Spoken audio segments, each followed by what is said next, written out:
How's it going, everybody? Welcome back. This video is going to be Can You Build a Sig Legion Killer Part 2. Part 2. Anyways, I got a lot of positive feedback from my last video about Can You Build a Sig Legion Killer. I thought I was going to get a lot more people hating on it and a lot more Legion fanboys that had something to say, but surprisingly a lot of people really agreed with what I had to say about Legions and everything in general about that. So this is the second part to it. This is my Sig 229 SAS and 357 Sig. It's my new EDC. I really don't carry my M11A1 too much anymore. I'm a big fan of the 357 Sig round itself, the ballistics.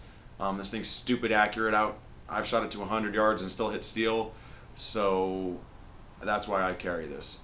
But anyways, enough of me talking about it. Let's get it down on the table, show you what I did to it, and see what you guys think. So here it is. A Sig 229 SAS and 357 Sig. I'll start out with the obvious. The grips are Hogue G10s in the Piranha scale with the hex head screws. These actually came factory on the Sig, on this gun, so I just kept them. I didn't have to get the flatheads. I think the 357 Sigs in the 40s came with those, so I'm glad that they did. The trigger is the Gray Guns straight trigger. You know I'm a big fan of Armory Craft. I do have the Gray Guns on this one. I like to have one of each on either one of my guns. So if you want to hear my rant on the Legions or Gray Guns, you can see that in my first video. But the barrel, it's a Barstow barrel in 357 Sig. Absolutely awesome barrel.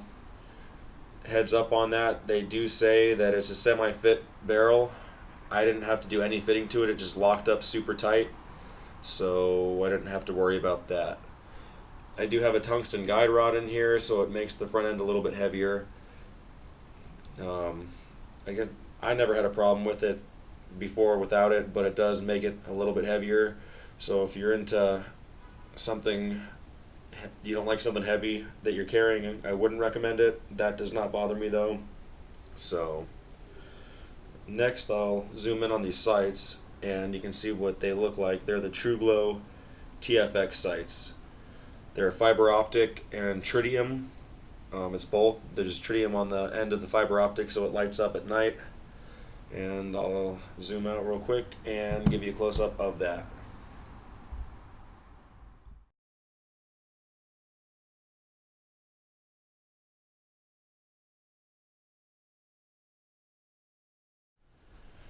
So just in case you guys wanted to see,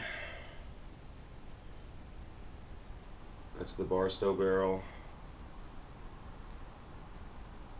Comes with a tiny crown in it, all stainless.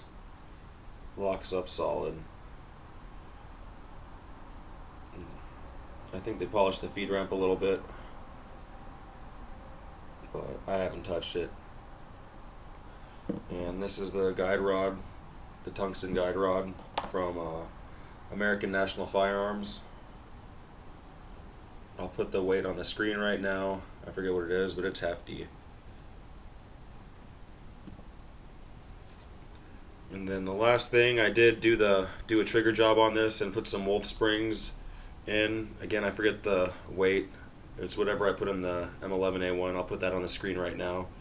Polish the sear and the hammer strut inside, and that's pretty much it.